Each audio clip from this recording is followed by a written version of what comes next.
organization means all jails were speaking to each other through RSS network.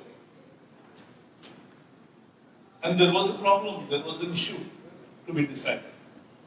And issue was whether, because many people were thinking that Indira Ji has laid a trap. Emergency is on, half the people are in jail. She wants to legitimize her rule through emergency, through election, and therefore she has hold election. We should bifurcate. There was a strong voice and a strong logic to it. But that time I know very clearly, Atalji Advani ji, Nana ji, Jayaprakash Narayan, Morarji Desai, I don't recollect what actually communists thought of it. But they were also siding with socialists that this is a trap. We should not participate. But then we participated, and within 50 days, the whole revolution happened. After our release from the jail, पहले दिन 50 लोग आए, दूसरे दिन 500 लोग आए, फिर 5000 लोग आए, बढ़ता ही गया और लाखों लोग आने लगे. And as we know, on 20th of March 1977, the revolution happened. So in Bengal also, the result was all non-Congress. And after that, there was Vidhan Sabha election and communists came to power. 30 years they remained in power here. Which they were not thinking that it will be possible. Because Siddharth Chandra Ray was a great leader with all kinds of powers with him. But it changed. And people are the masters of the game. लोग बदलाव करते हैं. और इसलिए 77 का ही analogy मुझे बंगाल में दिख रही है कि अभी भी कुछ लोगों को लगता है कि क्या होगा, ममता 10 साल है, अरे 30 साल कांग्रेस थे, क्या हुआ, गए. 10 साल ममता है, क्या होगा, जाएगी और बीजेपी आएगी. ये निश्चित. क्यों ऐसा मैं कह रहा हूं? क्योंकि जब सामान्य आदमी जब बदलता है और उसके विचार का अनुभव रोज आ रहा है. Nandigram was the best first second phase election. Now everybody has got confidence. बदलाव हो रहा है. तो बदलाव हो रहा है. और देखो, आदमी जब पैर फिसलता है तो पैर और ही फिसलता है. और आपने देखा फ्रैक्चर का भी क्या हालत हुई. आप भी डॉक्टर हो तो मैं ज्यादा बताने की जरूरत नहीं. जिस दिन दूसरे दिन फ्रैक्चर को दिखाया तो प्राइमरी हेल्थ सेंटर में भी इससे ज्यादा अच्छा फ्रैक्चर प्लास्टर करते हैं. और प्लास्टर तीसरे दिन निकल गया, ये तो मैंने पहली दफा देखा. ऐसा नहीं होता. लेकिन अब हो गया तो हम कुछ ज्यादा डाउट नहीं करेंगे, मेडिकल. लेकिन जब लोगों के मन में एक भयंकर परिवर्तन की आंधी आती है तो उसे कोई नहीं रोक सकता. लोग बोल रहे कि नहीं, आप पूछोगे तो इतनी दहशत है कि कैसे बोलेंगे. 1 मिनट कौन शूटिंग कर रहा है, 1 मिनट, अरे शूटिंग कौन कर रहा है, फोटो नहीं, शूटिंग कर. ये बाहर चैनल को देते हैं. कौन है, नाम बताइए. डिलीट कर दीजिए, डिलीट करो.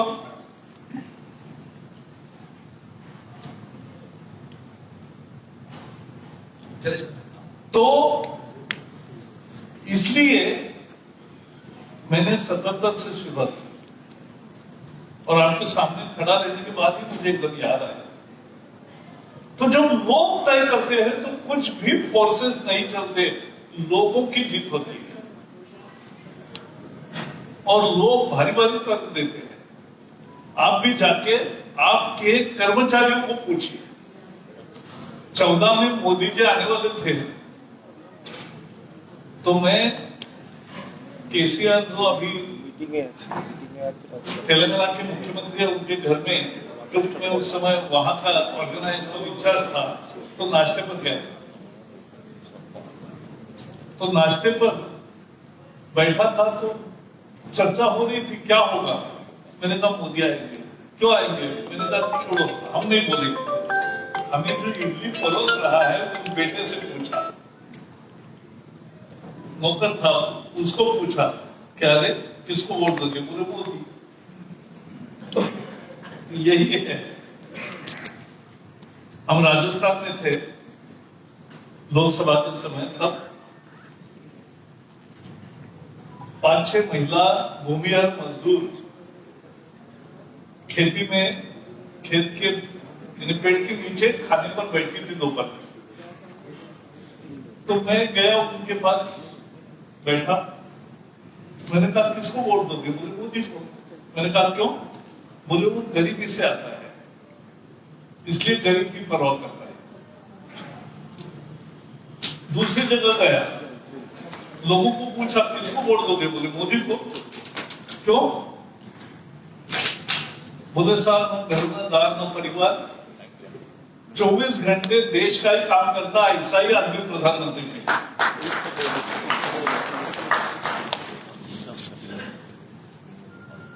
एक उस समय वीडियो बहुत पॉपुलर हुआ, एक किसान था तो वो बोल रहा था कि ये इससे 15 लाख रुपए क्यों मांगते हैं?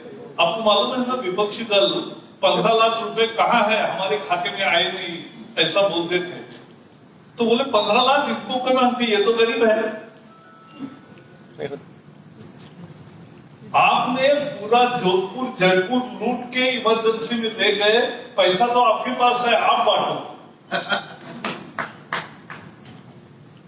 जो हमारे नेता, वक्ता, प्रवक्ता, कार्यकर्ता नहीं बोलते वो लोग सोचते हैं। यह बताने के लिए मैंने कहा। तो परिवर्तन ऐसा ही होता है और इस बार पश्चिम बंगाल में यह भावना आ गई। लोकसभा में भी 18 हुए हमारे, 18 नहीं हुए एक्चुअली, 22 हमारी होते और उनके 18 होते। वो तो 3-4 जगह जिस तरह से धांधलिया की वो पता चला।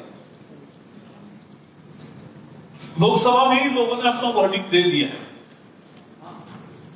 From 17% of 14 to 40% in 19 is a big jump।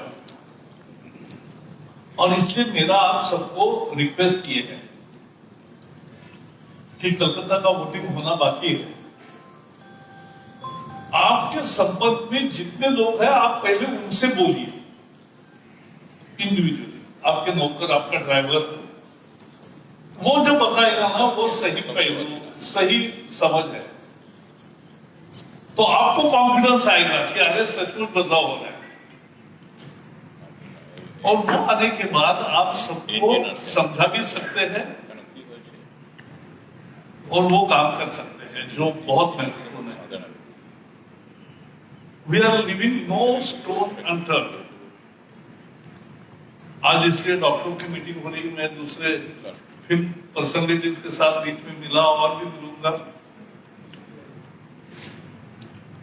लेकिन मूल मुद्दा इतना ही है कि जब जनता तय करती है तो कोई भी पैसा, दहशत कुछ नहीं चलता, क्योंकि लोगों ने तय कर दिया। 145 कार्यकर्ता मरे लेकिन कोई पीछे नहीं हटा। 10 हो गए, 15 हो गए, 20 हो गए, 30 हो गए, 40 हो गए, तो रुके नहीं। 145 हुए तो भी रुके नहीं। ये लोगों का रिलीजियस मूड होता है और यही सर्टिफिकेट है कि क्या होने वाला है। This is actually shows what the shape of the things to come. तो इसलिए मेरा आप सबको रिक्वेस्ट इतना ही है कि आप भी पूरे कॉन्फिडेंस के साथ, मन में जरा भी किंतु परंतु नहीं चाहिए. We must go with full confidence. Talk to the very common people in your vicinity, and you will also get confidence, and then you can really motivate others also to do their job. Because Calcutta city is a little different story, and therefore you have to be more vigilant. We will have to do more work here, and if we do this, then we will see, yes, औषध परिवर्तन हुआ है, और वही करने के लिए अब सब जमे हैं. बहुत बहुत धन्यवाद.